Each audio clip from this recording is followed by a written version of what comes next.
નમો નારાયણ, જય દસનામ ને જય નાનકેશ્વર મહાદેવ। આજે આપણે બનાવવાના છીએ ઢોકળી અને ગુવારનું શાક। મારી મમ્મી અહીંયા પહેલાં ઢોકળી બનાવી લીધી છે। આ ટમેટાનું પલ્પ છે, આ ડુંગળીનું પલ્પ છે, ધાણા ભાજી અને આપણે જે રૂટિનમાં જે બધા મસાલા હોય એ મસાલા છે। અને અહીંયા આપણે મગફળીનું તેલ લીધું છે અને આ બેસન જેના આપણે આ ઢોકળી બનાવીને તૈયાર કરી લીધી છે।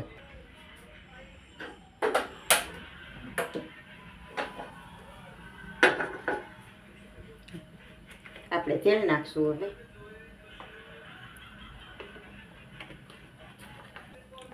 આપણું તેલ આવી ગયું છે। હવે એમાં રાઈ જીરું એડ કરશું, હિંગ નાખશું આપણે,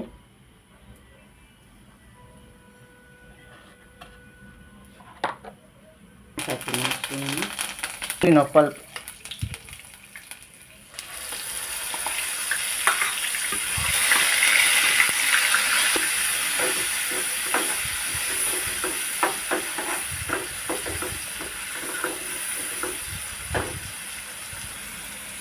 ટમેટાનું નાખશું આપણે। આ ટમેટાની ગ્રેવી તૈયાર કરેલી છે એ અને ડુંગળીની બેને મિક્સ કરીને તેલમાં એકદમ સાતળી લે।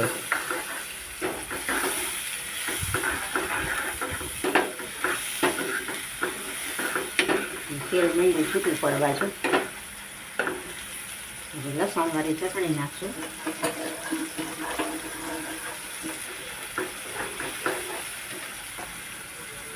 ધાણા જીરું નાખશું 1 ચમચી, મીઠું નાખશું મીઠા પૂરતું,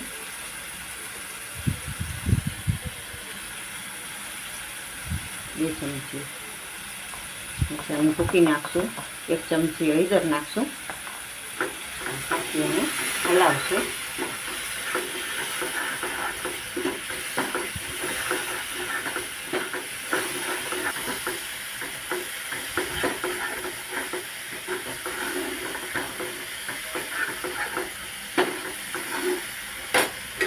ગુવારનું શાક, પેલા ગુવારનું શાક રેડી કરીને રાખેલું છે એ આની અંદર ભેળવી દે।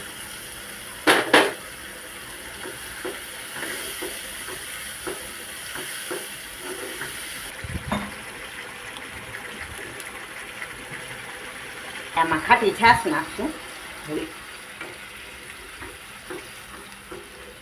ગુવારનું શાક જે મારી મમ્મીએ બનાવેલું હતું એમાં થોડું પાણી રસાવાળું શાક રાખેલું હતું અને પાછી એમાં છાશ એડ કરી છે, એટલે ઢોકળી નાખશી એટલે છાશનો પણ સ્વાદ ઢોકળી હારે મિક્સ થઈ જાય।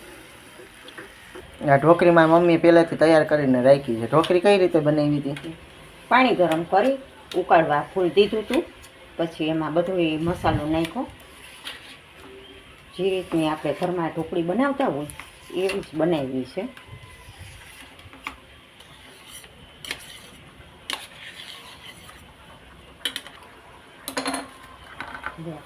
ઉમેરી દેશે। આ બની ગયું ઢોકળી ગુવારનું શાક આપણું તૈયાર છે। હાલો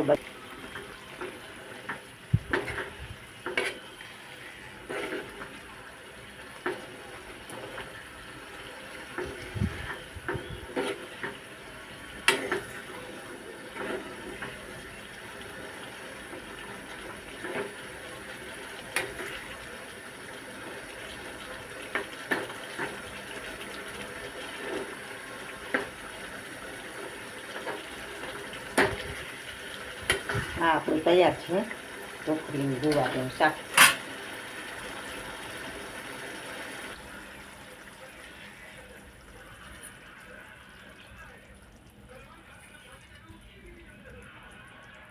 પછી ઢોકળી ગુવારનું શાક તૈયાર।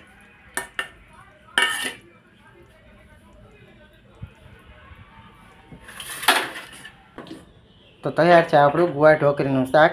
ચાલો બધાય જમવા। અને અમારો વિડીયો સારો લાગે તો લાઈક કરો, શેર કરો અને સબસ્ક્રાઈબ કરો। મારા સૌને જય નાનકેશ્વર મહાદેવ, જય દસનામ ને જય મહાદેવર।